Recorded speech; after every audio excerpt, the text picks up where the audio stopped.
All right, this is a very special occasion for me because I've been following this gentleman's career since I was knee high back in Wales when I was racing motocross.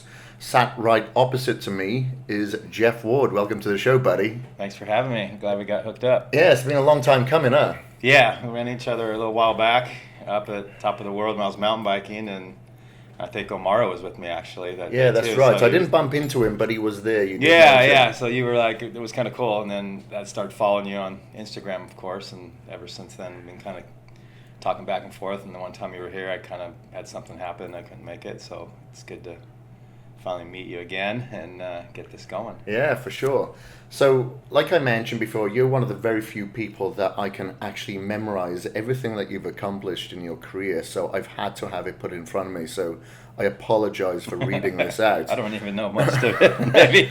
It's been so But long. you won the AMA Motocross Championships 5 times. And you can correct me if I'm wrong with any of this. The AMA Supercross Championships twice.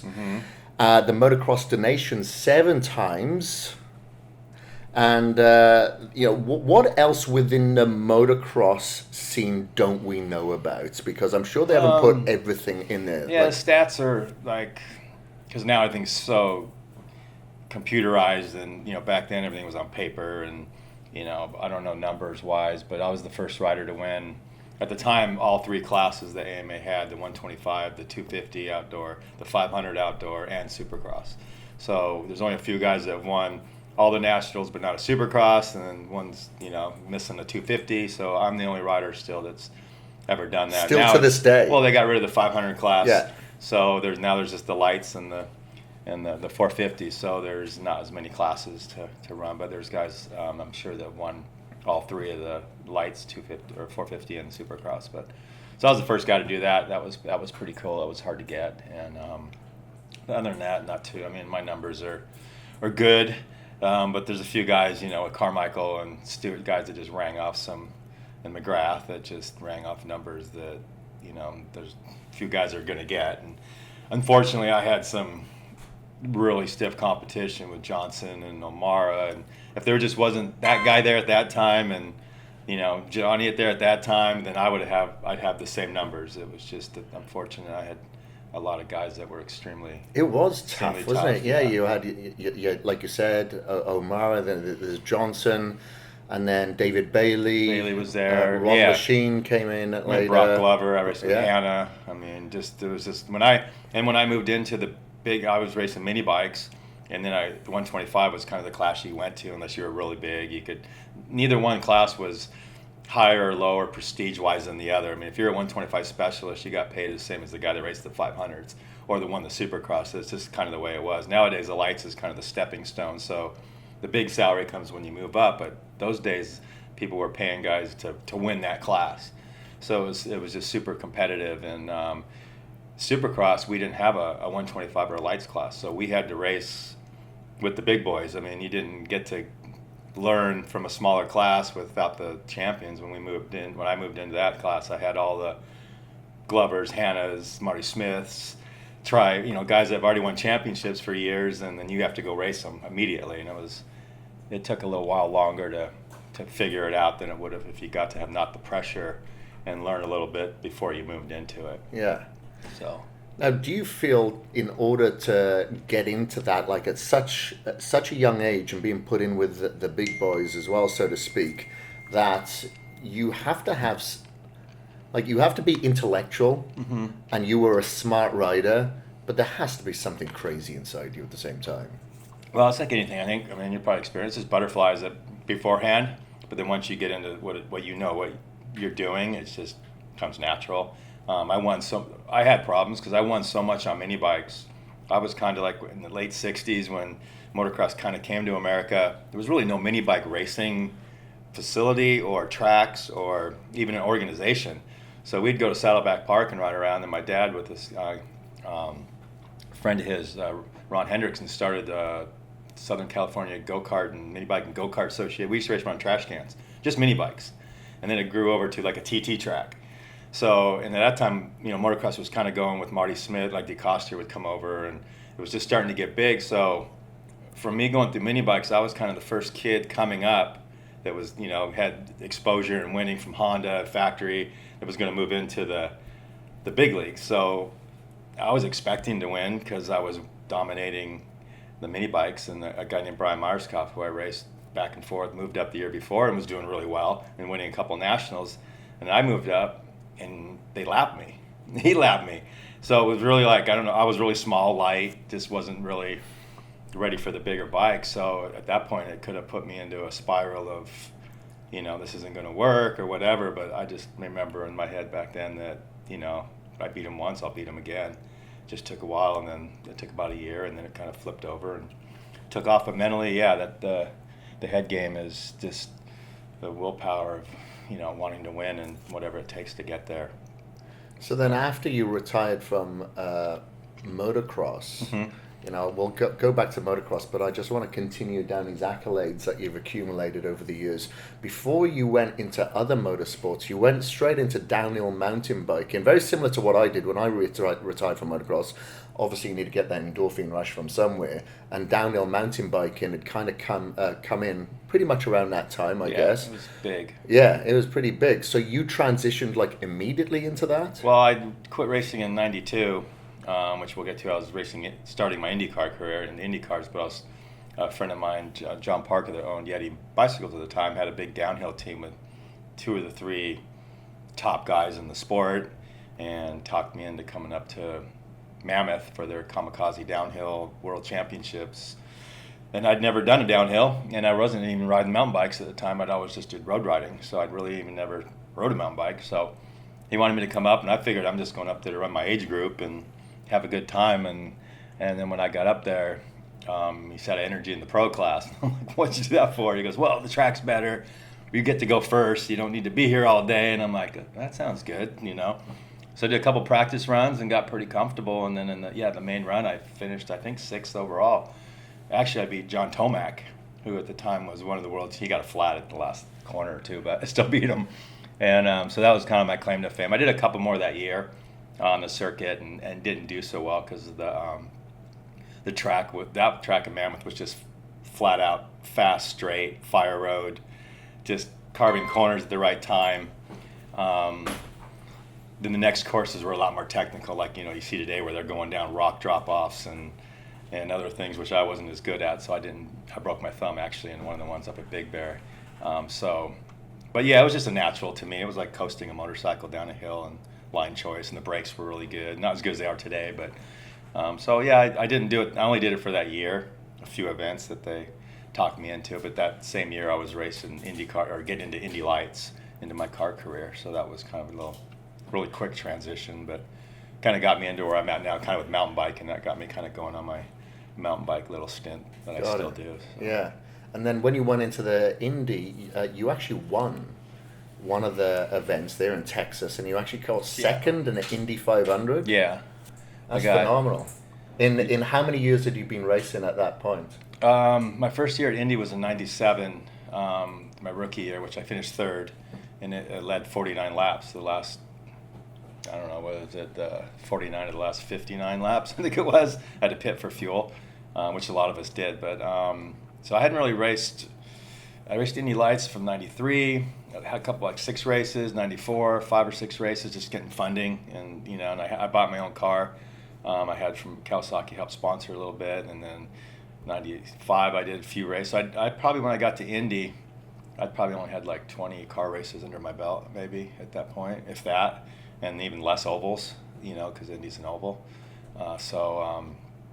It was just a big learning curve, which kind of came to me pretty natural. I'd never raced a go-kart or anything prior to stepping off the motorcycle. And that's where the people usually transition from, much like Formula One, it's go-karts. Go-kartings, Formula Fords, Formula 2000. I mean, there's years of, some kids just, they're already on it at 15, 16, but you get that all from the younger age, like same as I did mini bikes. You just learn all that and all the crashes and everything. So when you get to there, you don't have all those mistakes, where I'm starting at a clean state, not knowing anything what the mistakes are. But I had some good mentors, and Ari Leindijk, who actually won Indy in '97 when I raced, really helped me through the rookie orientation, and especially around Indy, the Indy 500. It's such a fast track, and your lives in that guy's hands too, not just your own. So everybody has to respect one another, and there's big egos, and so it's like you just have to, you got, like, Ari was really good, Al Senior was really nice, just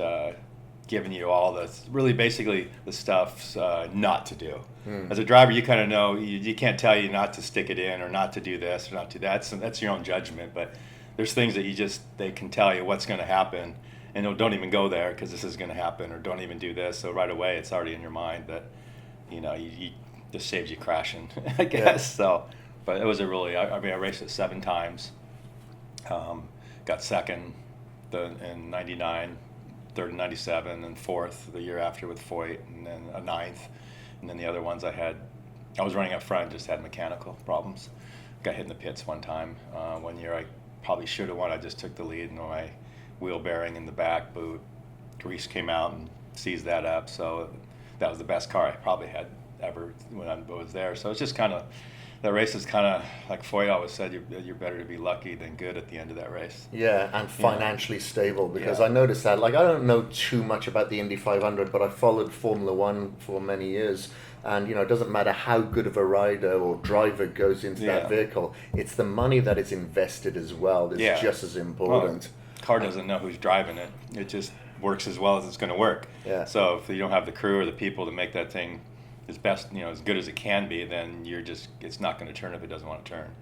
And at Indy, they're so precise on how cars work, and luckily I always had good cars, never got spooked, too bad, and crashed a few times, but usually bounced right back. So good experience, and something I never thought I'd really do. I didn't have an aspiration to go car racing until I went there one year with Paul Tracy, who ran for Penske and came to the Motocross, was a good friend of Troy Lee's, and he's the one that told me I should do it. And I'm like, well, how? What do I do? Yeah. So I'll set you up with an Indy Lights team, and you just got to do this. So it kind of just slowly got going, because it's all money driven, like you said, and sponsorships. When racing motocross, I didn't have to go get any sponsorships. They came to me, because you're winning, and Kawasaki pays you, the factory is backed, everything just. But when you leave, as soon as you leave that, the owner of the team, it's a business. He's not going to run the car for free. So either he has the sponsorship, and I wasn't good enough just to be a paid driver. I had to find funding. So it was just a hustle of trying to get people to believe in you and put some of their sponsorship dollars in. It must have helped, though, that you'd come from... Well, it helped my name. Sponsorship with a name like anything today. If you got a good following name, and you're going to get supporters. So that's why I probably could have strung out my motocross career 2 or 3 more years, but I knew at that time it was a struggle to win. I had surgery in my shoulder a couple times the last year, and I was just like, if I want to go into something else, I need to go while my name's still relevant, and I'm not just weeding out. Next thing you know, it's like you're kind of forgotten about. So it worked out. Actually, it worked out really good. So I couldn't. And then you wasn't satisfied with that. You moved into another motorsport straight after that. Supermoto. Yeah. Well, I was racing for Ganassi, and then the following year I thought I was maybe going to have a deal still to keep going, but there was a IRL and the kart series were a split, and then they came together, and then Toyota came with Ganassi that had their drivers. So I was kind of like, they wanted to run the third car but didn't have the funding, so I kind of got forced out. And then at that time, Supermoto was just starting up with AMA, and I think it was a guy named Scotty Russell was out at local track here and called Troy Lee and asked him when to come out, and then McGrath came out with me, and we went and rode it, and they said, there's a race at California Speedway this weekend. I didn't even have a bike. It's like 2 days, and we found a bike, and then we went there and had a great time, and I won. I passed Jeremy, I think, on the last lap, and then the series started, so Troy Lee made a team, and we kind of jumped in with myself and McGrath, and there was just us two for the first year or two, and then it started really exploding when it got into the X Games, and just was something I just kind of wanted to keep going with, and it was just natural to me to ride a motorcycle, even though it had slicks, road race tires on it and brakes. But and then when in the X Games, you actually went ahead later and actually got a couple of gold medals. Yeah, 1, 2. I should have had 3. Made a mistake with 1 lap to go, but it was super competitive. It wasn't. I mean, I won my X gold when I was 45 and 47. So my teammate was 18. So I was older than his dad. Everybody else was there: Reed, Pastrana, McGrath, Henry. All the top motorcycles. And it was not a sprint race; it was an hour race. and we had to do a pit stop to get fuel because we couldn't go an hour, and it was 100 degrees in LA here in August. So you had to be in shape. It wasn't like you were just going to do 4 laps at a pace and win the race. I mean, you had to dig deep you had leather suit on in the heat. So it was a lot of. And how old did you say you was then? I was 45 when I won the gold the first time in 06. So you're 45 years old. You've never raced enduros or anything like that. What was it that contributed to your fitness, enabled you to finish against all these guys, like you said, half your age, and win that gold medal?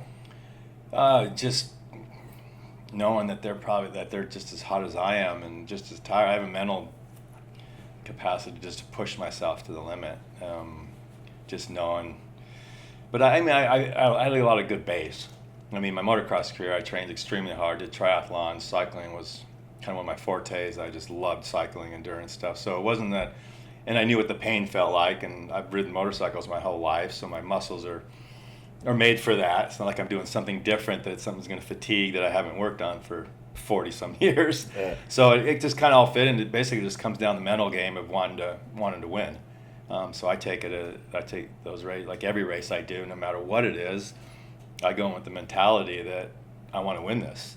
Because if I don't put that pressure on myself to give that performance, if I just go in there and say I'm going to do the best I can, you don't go in as hard as you would. Like even when I did these triathlons, or biathlons, I took off with the guys that were world elite athletes, Kenny Souza, guys that were winning, Mark Allen. I mean, and now my first mile would be like a 5:50. And then I just blow up. With those little legs? Yeah. My best 10K is a 34:30. So Wow. It's like a 5-minute, 30-minute. I was a good triathlete runner. I was a better cycler, but I just forced myself. It was painful, but and I worked at it. But that base just brought me in that mentality into that form of racing. It's just I mean there was days I could have overheated or something, faded or something, but. If you didn't go, you never know. Yeah. If you don't come across that line dead tired and giving everything, then you left something out there. So I have that problem still to the day. Mountain biking with the buddies, I'm supposed to taper and I just can't do it. It's like I'll have to go by myself and I'll have to do something just so otherwise if I'm with anybody or if I see a bicycle on the road, I'm after them. It's like it's a race. So interesting. Yeah. So you're like, and still to this day, like as of last weekend, I believe you were racing as well. Yeah, we just mountain bike race last. I was gone. I raced. I even got to the end. I was doing TT stuff, and then I came back and did a mountain bike race the day I got back. It's called Over the Hump, a local mountain bike race. And when was that?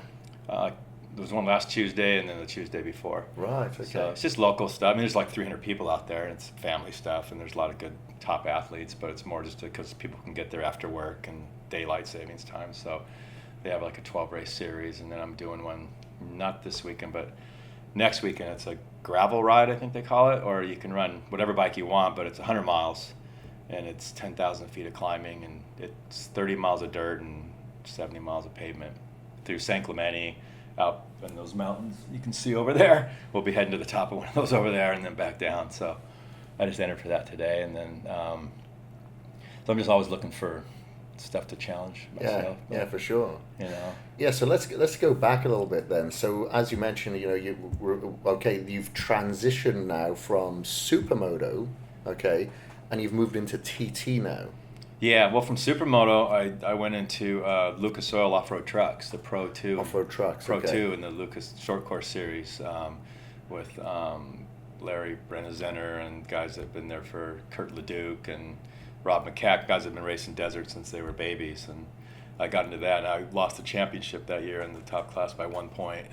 And I'd never raced, it was my first year. And I ran DOT Goodyear tires, which we had to run. Those guys had factory. It was just kind of wasn't the greatest setup we had, but I was still able to almost win that championship. And I did that for like 2 years, and then I did the Red Bull Global Rally Series with Ken Block and Scott Speed and Tanner Faust, and Andretti had their team. I ran with Deegan, his car when he wasn't, because he was doing the Lucas Oil Series. So I used his car, and that team was the Ganassi team that I ran my IndyCars. So I got to do some races with them, and I put the car on the pole the first race I did, and I'd never been in one. And the only thing I did was practice in a parking lot starts the day before. So it was on dirt. I figured it was dirt and pavement, kind of like Supermoto, kind of like trucks, and kind of that's how it kind of worked out. But that was fun. I did that for a couple years, and then after that, I did the Ram Race Across America. Yeah. With Doug Henry, Mickey Diamond, and David Bailey. Doug and David were on hand cycles. Yeah. So we did that in 7 days and 20 hours, I think it was. And then that was one challenge. And then, so I've just been doing some mountain. And then I got into TT racing, which is this year. I used to flat track when I was a kid, and I didn't even know how it got going. So I went to a friend's, Jeff Blackmore's, that has a flat track, and a bunch of flat trackers there. And I came Twitch, and a bunch of guys would do the hooligans, Kerry Hart. And yeah. So I'm like, I got to come out and try that. It looks fun. And then I came out one day and rode.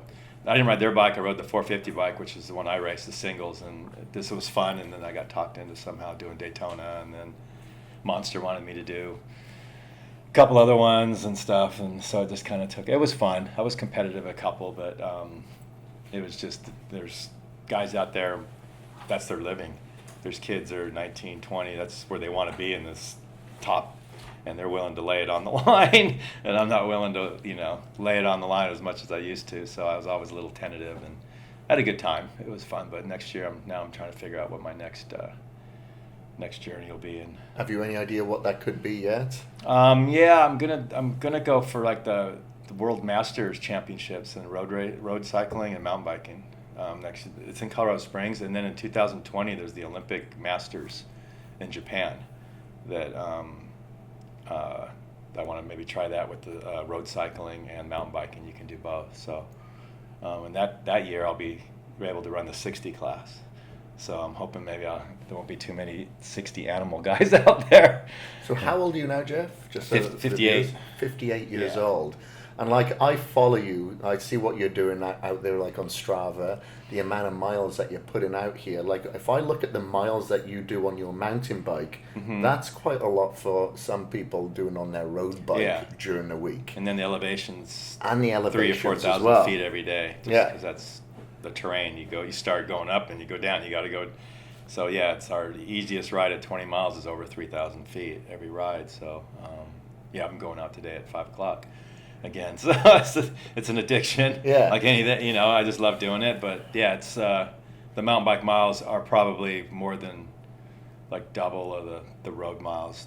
I do both just because I enjoy both. But yeah, the mountain biking's the hardest because some of the climbs are so steep that the pace you're going so slow that there's no wind. It's just it was 107 the other day, and it's like an oven. And if you're going this way to 5 mile an hour wind and you're doing 5 miles an hour, there's no wind hitting you.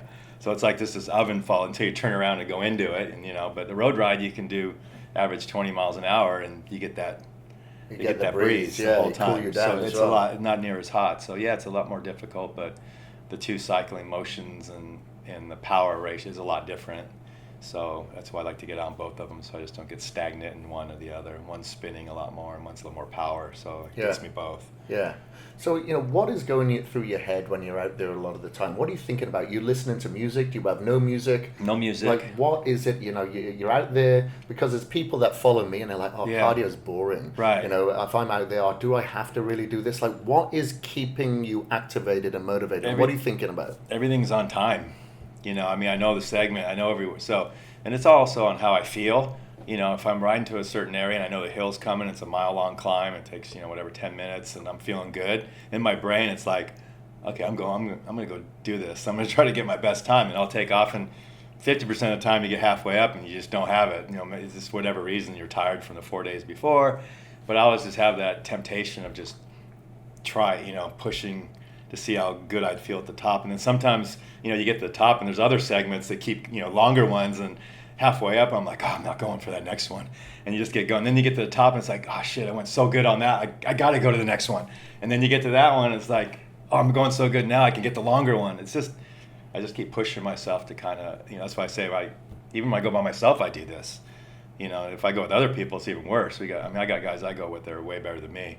And, they're just their own pros, and, they're hard to stow. You kind of go off, if they take off, you go with them, and, but brings out the best in you then. Always, but I've noticed quite a lot of the top guys out there from the Supercross motocross guys, they go out riding with you, that are, they're out there, the younger guys, competitive again. Do they do that because they know that you're out there doing this all the time and they're going to get the best out of themselves? Because you're probably internally competitive with each other when you're out there as well. A lot of them don't like to go because they don't want to go that hard, and a lot of them want to go for recovery. Most of the guys that do mountain biking today, they seem like they do it more for recovery, and they do a lot more of their stuff on the motorcycle.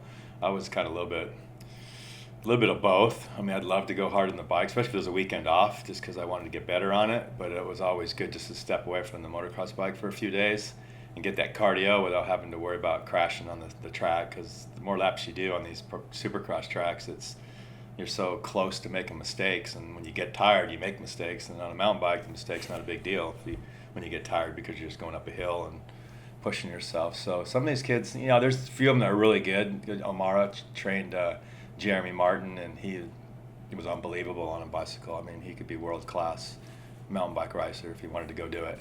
That's how good he was. Johnny says his lungs were just huge, and he's light, and just and then there's some guys that just don't want to do it. They just don't feel like, I don't race bicycles, I race motorcycles. Yeah. But they just don't realize that suffering on one thing is the same as suffering on another. It's mental.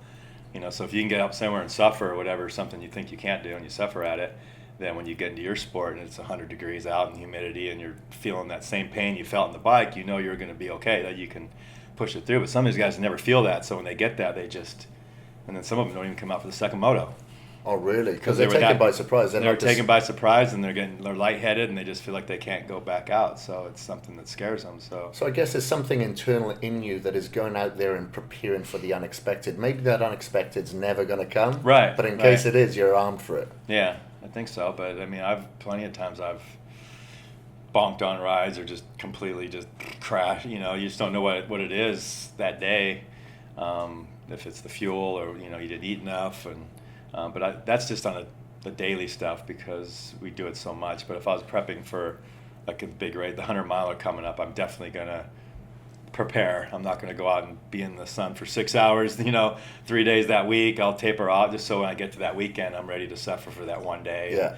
I'll have enough fuel and I'll be, have enough water, because right now it's so hot. You almost kind of get enough fluid in you for the next day. Yeah, and electrolytes. I don't drink water so much. Everything's electrolytes and all when I'm done and the nighttime and then. So what's your diet look like? Is it and I'd like to know the comparisons, because you'd know what the guys are doing today, on the motocross, supercross field.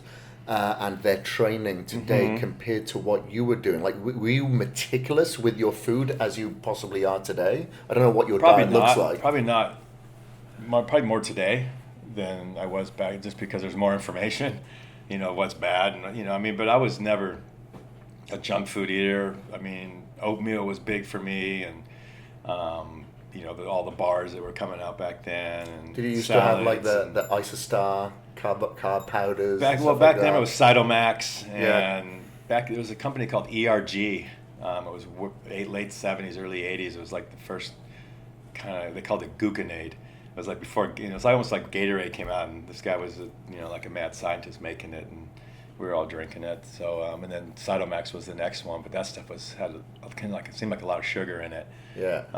They would like drip over the bottle and like almost eat the bike frame. It was like so acid. The bike frame was like getting eaten. I'm like, man, how's that thing in my stomach if I'm just eating my bike frame? But I was good with my food. I didn't overdo any. I just basically fueled my body to train. And I wasn't eating candy or doing anything or desserts. Just I wasn't even a big steak eater. I don't think meat really. Because a lot of those guys did back then. Like they'd be eating, they'd be having chips. There'd be candy. There'd be the hot, because at all the races it's just a hot dog stand and burger stand and sodas, and that's it. Yeah, it's just sometimes different mentalities. I'm just like It's like when your body is what you eat basically, and when you start perform long distance stuff, that's the whole game, is getting your body to function over that long. And if you're not doing that, these kids, they can't do that because their body's not going to accept it. For one, even if they wanted to, they won't be able to because their body's not going to be able to fuel properly, or they haven't. And some of them today just they don't do that type of training, so their Supercross is only 15 minutes long in a main event. That's not an endurance sport. 15 minutes, some guys hold their breath for that long underwater. So they just don't. They're not into that diet so much. They are more of the day. Like I don't want to upset my stomach type of deal. But like during the week, I don't think a lot of them really get into that depth of. But then again, they don't really need to do what I'm doing. I understand their point where it's like I don't race bicycles. I'm not going to go do a 100-mile race next month. I just need to be strong for 45 minutes at a high heart rate. But when you're 20 years old, anybody can do a high heart rate for 45 minutes. Their heart will hold it there. It's just how everything else is working as a heart rate if it's supporting it. So, and a lot of them don't do that. So that's why some guys are better than the others, the ones that really take the athletic approach to it.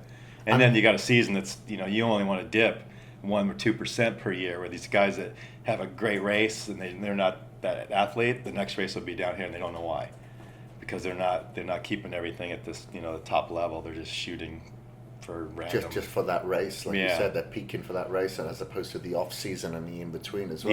Yeah. So what's your diet look now today? Like, are you supporting? Because obviously, whatever you're doing it really, really good for longevity. There's no doubt about it.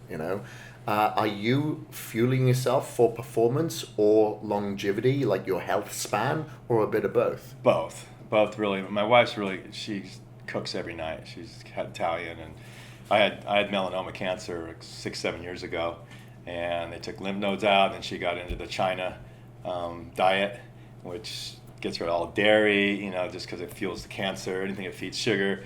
So she cooks really well. I mean, we don't, we're not like vegan or just, but she just cooks good food, clean food.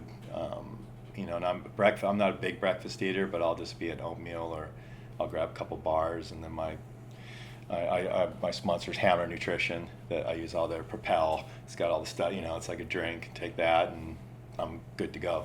And I got my gels for my ride and other little snacks. And so it's in the morning you go for your ride usually, and but you won't do that fasted. You will fuel yourself before it. Yeah, always.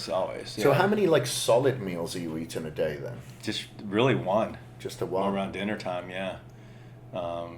Because the bike, just it's so hot. When it's hot, you really don't want to eat. Yeah. So it's really hard to force. And it's inconvenient. It's even on the bike ride, when you ride, you have to almost remind yourself that every 20 minutes you got to put something in you.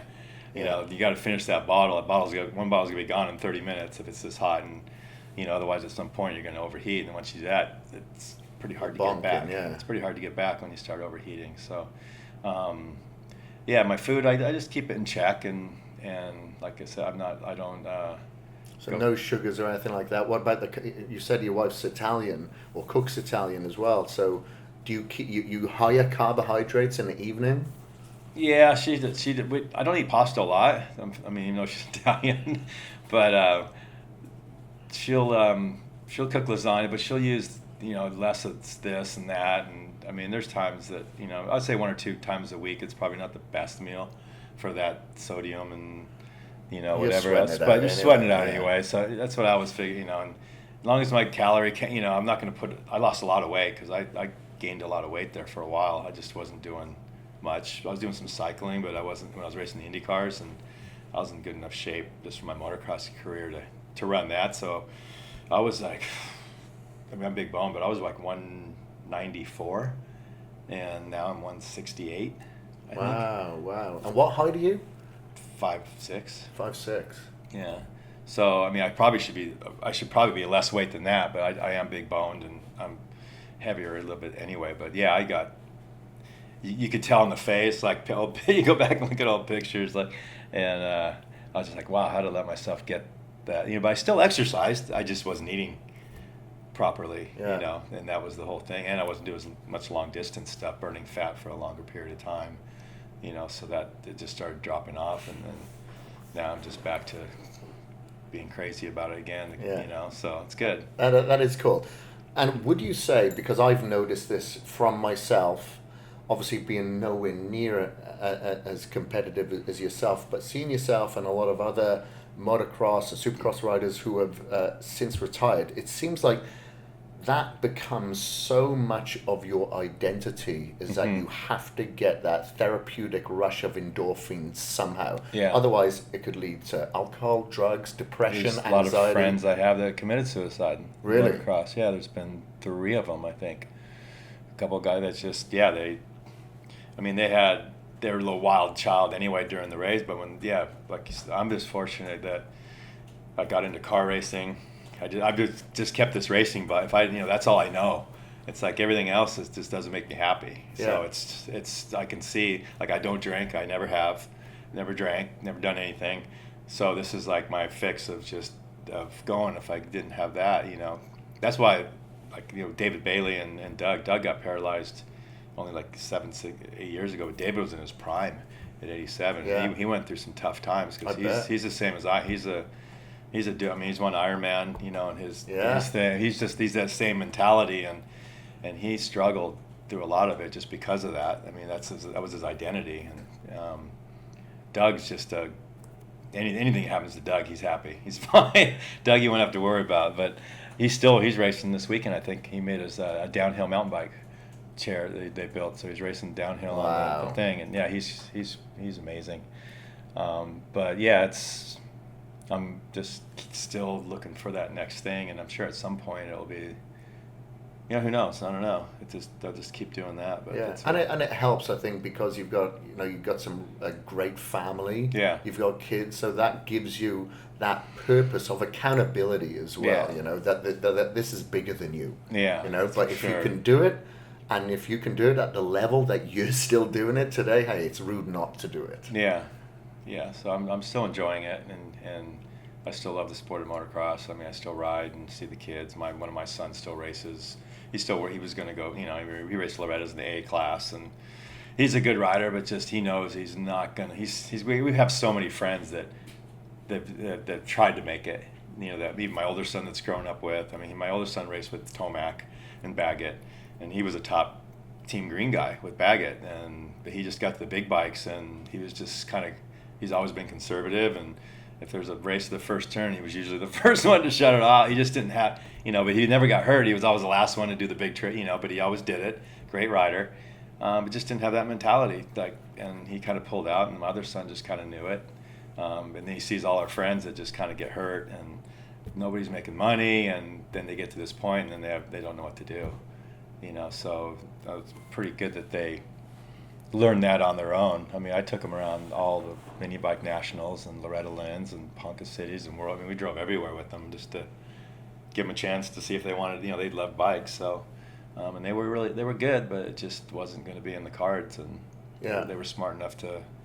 The one works for the Orange County Sheriff. My other son Brandon's in the Army in Intel Special Ops, and my other son's worked for my father's business, and my daughter's at college in Ohio, a soccer scholarship. So they're all doing good. That's cool. Now, going back to your motocross and supercross career, like I think I watched pretty much all of your races, especially all of the donations. Mm-hmm. What was it that made you guys? Because of course, being a Brit, and you're a Brit originally from Scotland. Mm-hmm. Do you ever go back? Have you ever been back? Back a couple times. I was out in England like 4 or 5 years ago, but I haven't been back to Scotland since I was probably 15 or something like that. So, had you ever raced in the UK?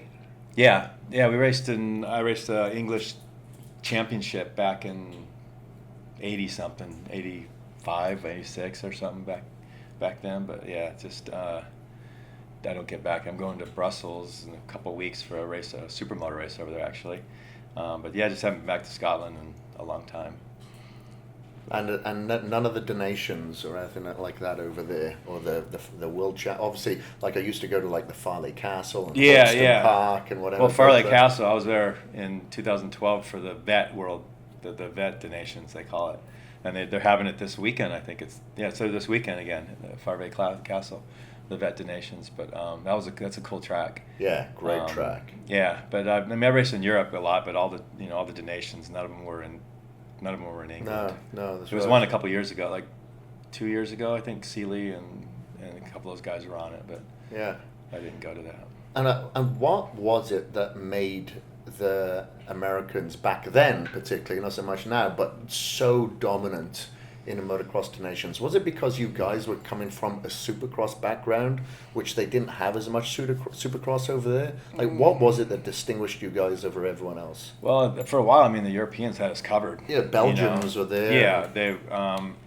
I mean, Supercross probably brought our talent level up a little bit, with timing, but it didn't cross over to the tracks that we raced over here. I mean, a lot of the tracks like Germany were flat, and there was no berms, barely any jumps, so nothing that really helped us out at all. Like, it was gonna, there was a couple of things like some big tabletops or something that nobody ever jumped before that we did, and helped us there. But I don't know. It just seemed back then, because we hadn't ever really won it, and then we started winning. I just think it got like this thing that we got to keep this go. Like we just became like we got to just keep it going, And then now all of a sudden we've lost it. Now it just doesn't seem like there's that. Nobody cares anymore. It's like we've lost it so many times. It's like it's not a big deal. And I mean, I get it that it's a long season, but we had a long season. We raced just as many, if not more. I raced local races when we'd have a weekend off, just because I liked racing.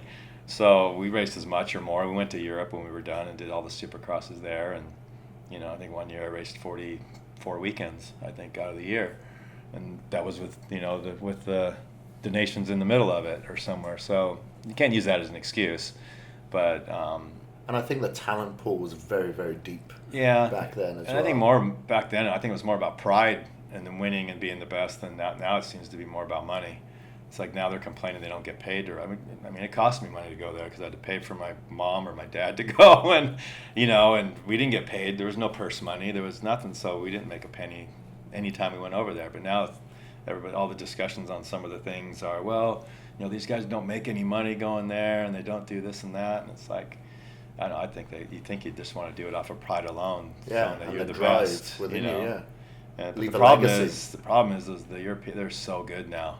Because that's all they do is they don't do Supercross, so that's all they ride, So you just get this confidence, and you do probably get the bike a little better, and you come into more stuff during the year that these guys race 18 Supercross races, and then they have to slowly get into the nationals, and then there's only 12 of those races, so by halfway through they're just starting to get the really comfort zone, then the season's over, then they're back into Supercross. They're already riding it now, getting ready for Monster Cup, so the Supercross is what it's all about to them. Yeah.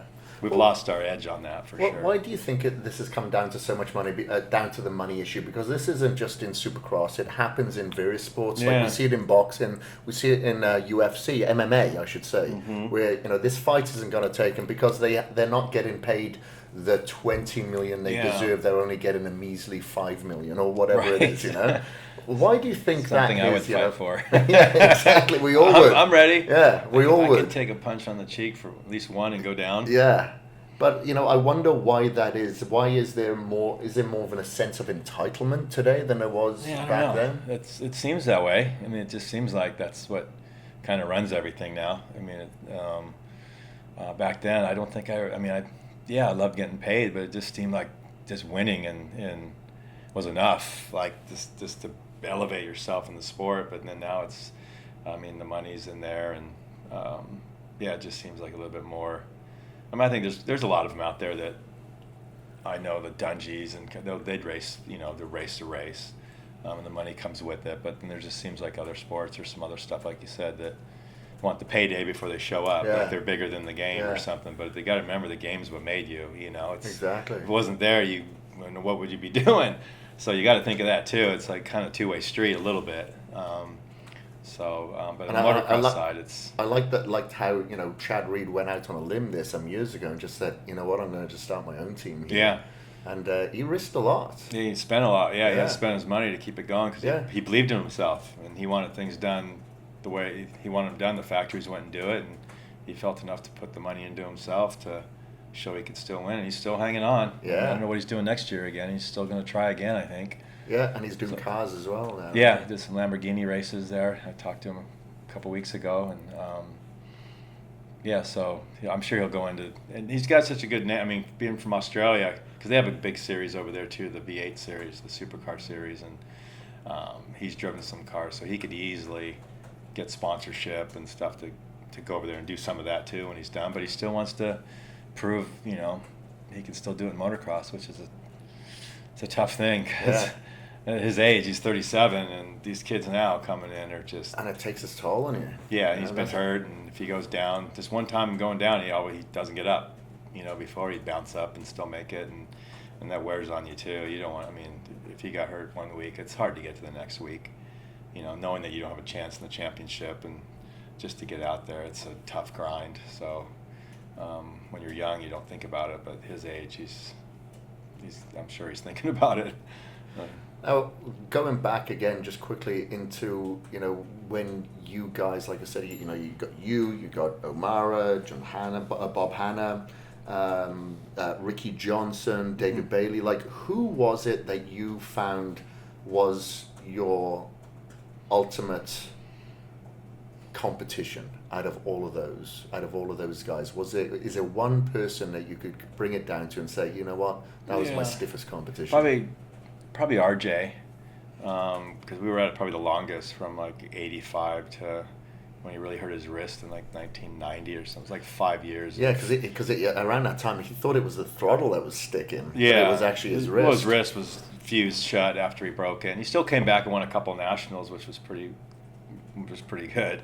But like, if he wasn't there, like every series that I won, he probably got second. And every series he won, I got second. So it was like, I won the championship in '85.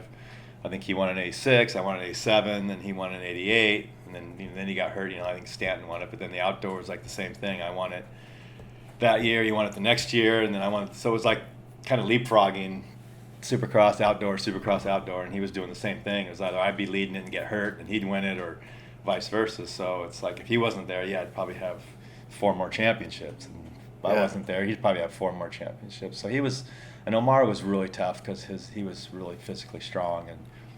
But before that, coming in, like Mark Barnett, who had won 3 or 4 125 national championships in a row, and we first came in. It took me like a couple of years even to win a national, and then he was kind of the guy that was already winning, and he was a complete animal training wise. I mean, he was built like you, just a bulldog. I mean, he was like a man, and we were like boys. It was like he'd show up, it was 100 degrees, he'd have his helmet on already with his mouth guard on, and we were in an umbrella with water pouring on our head, and we're looking over at him, and he's like foaming at the mouth. We were done. We weren't even going to win. It was like, it's over. And so he was just that determined and that strong, and just that's why he won so many. He would wear you down, and he loved it. You hear about him training, 6-7 miles in the sand and running hills and riding 5 gallons a day, and he probably did, but that's the stories you start getting back, and then you see him at the track. We'd be just whipped little puppies at the end of the day, and he's ready for another moto. And so that mentality, it was like, man, this is what we got to do to beat that guy. And then Johnny was kind of the same way I was, and we just started, then we finally, Johnny won in '83, I got second, and I won in '84, he got second, and he won the Supercross championship in '84, and then I won it in '85. So I took his 2 number 1 plates, because he was number 1 in the 125, and I took it from him. And then he was number 1 in the Supercross, and then I took it from him. So, we had a good rival, too. So those 2 guys were probably the Johnny and Ricky. And like, I am assuming, like, now you're friends with these guys. Oh, yeah. Were you friends with these guys back then? Not so much. No, we didn't Ricky and I hated each other. That's what I recall. Yeah, we didn't. But I have to get it from the horse's mouth. Yeah, no, he'll tell you. He'll call me a few names and whatever right now, but we love each other now. It was just, we pushed it. We had so much in common, and we wanted to win so badly that, we almost hated the other person winning more than we liked winning.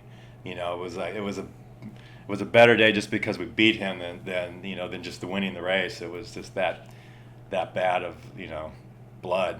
And if somebody else won besides him, it wasn't as big a deal. It was like, oh well, Ricky didn't win. If we fell or something, or it was a mud race. But but Johnny and I got along. He came on Kawasaki in around '89 or '90. So he was my teammate there the last couple of years when he raced. But we started getting along pretty much a couple of years after that. Because we were into triathlons, we'd show up at the same one with David Bailey, and I'd go up to ride at his house sometimes when he rode for Suzuki, and he'd come down. So it was cool to to train with him, to push each other, I know maybe we were both out to get RJ. That was probably one. He didn't like him either. So Someone was going to we were stop teaming him. up. It wasn't me. It can be you, or something. So, but yeah, we all get along now. We had so much in common through our years of mini bikes and mini dads and just the whole thing that it's kind of like we almost grew up together as brothers. So it was really cool. They're good guys. And what about any of the guys from Europe, like Kurt Nickel? Yeah. That you raced against him. Did you race against him in Supermoto by any chance? Because Yeah, I know he got into Supermoto. but he raced like the different. I raced the 450 class, I think, and he raced the other class. Ours was the main class, and he did like the Ultra 650, whatever it was. But 450 was like the main class. But I know I raced him at the X Games and a few other. And I raced him in the Donations. Yeah, He was in the Donations for sure. Yeah, maybe raced him over that race I did over. Like I said, I raced in England that time, but I knew Kurt well because I knew the guys all at Factory Kawasaki over in the UK because they'd take care of us when we came to the Donations. They would support us with vehicles and bikes, or we'd ship our bikes, but parts, and so I knew all those guys when we'd be over Kurt there. over here now? He was working US? with He was over here for a bit. Pastrana, I think, with the Nitro Circus for a while, or actually KTM, and then with Travis, and then I'm not sure what he's doing now. If he's still doing that or not. I saw him. I was actually riding with him like a couple months ago. I was out on the track, and actually it was a day in the dirt last November. I didn't ridden for a long time, and they have this race called the North-South Shootout, Indian Dunes against Saddleback, against Carl's. We all wore these bibs, and we took off, and I hole shotted, and I was leading for the first lap, and this guy was behind me the whole time, and then Emig was racing too, and he was a ways back, and so I stayed in the lead for like it's like a 6-minute lap time. It's a super long track, and then he got by, and I didn't even know who it was. And then Emig finally got me at the race, and then we got the podium, and then I looked at Kurt, and he didn't know it was me because I didn't have my name on my jersey or anything because I wasn't even gonna ride. And he's like, "Oh shit, that was you?" He goes, "Damn, I didn't know who was out there going that fast. I couldn't figure out who it was because he rides all the time." So he was like, "Who in the heck is out here beating me?" So it was pretty funny. He's a good guy. That's cool. Yeah. Great guy. All right. Okay. Well, thank you very much. Really appreciate this has been a great conversation, Jeff. Anytime. It'd be great to learn from you. Next time, I want to make sure that I'm in much better shape so I can get out on that mountain bike with you. Because when you invited me, well, we go for a road ride. It's nice and flat up the coast. It's nice. Road, I could probably handle that, but I'd like to hit the mountain bike with you as well. That'd be an absolute honor. But I wouldn't want to hold you back. So. No, I mean next time you come out, my buddy, he has like 2 e-bikes too. Like we'll take guys out. It's still a workout because we're out there for. If you haven't been out on a bike for 2.5 hours, it doesn't even. Just sitting on one, riding one, the next day you're gonna use stuff that you haven't used for a long time. So we bring guys out like that. We know they can't make it with us, and they have a great time on the e-bikes. Yeah, because those things are just like the suspension's awesome. There's so much better control. You have to, the tires aren't as narrow, so you don't have to worry about washing their bigger tires, and they just go up the hill like. You can put it on low and get a little more workout, or you can go medium and take off, and it's super fun. I have a lot of friends that got those bikes that we'll give that a shot. Wouldn't go out normally if they didn't have them. They're like, no way, I'm not going. It's just I know what I'm going to feel like. I know I'm going to get stuck somewhere on a hill, and I got 5 miles to get home, and that bike you can go 2 hours and just nonstop. Nice. You'd like that. That'd be the way to go because you'd have a good workout and still have a lot of fun. Yeah, we'll give that a shot for sure. I'll give you a holler when I'm coming down this way. Perfect. Well, thank you very much, Jeff. Appreciate you coming down and doing this interview, my man. And if anybody wants to find you online or socials, how do they do that? I'm just Jeff Ward 3X on Instagram. I'm not big on Twitter, but that's my Facebook too. So I'm probably the worst at it. Aren't we all, man? All right. Okay, well, thank you much, Jeff. Appreciate it.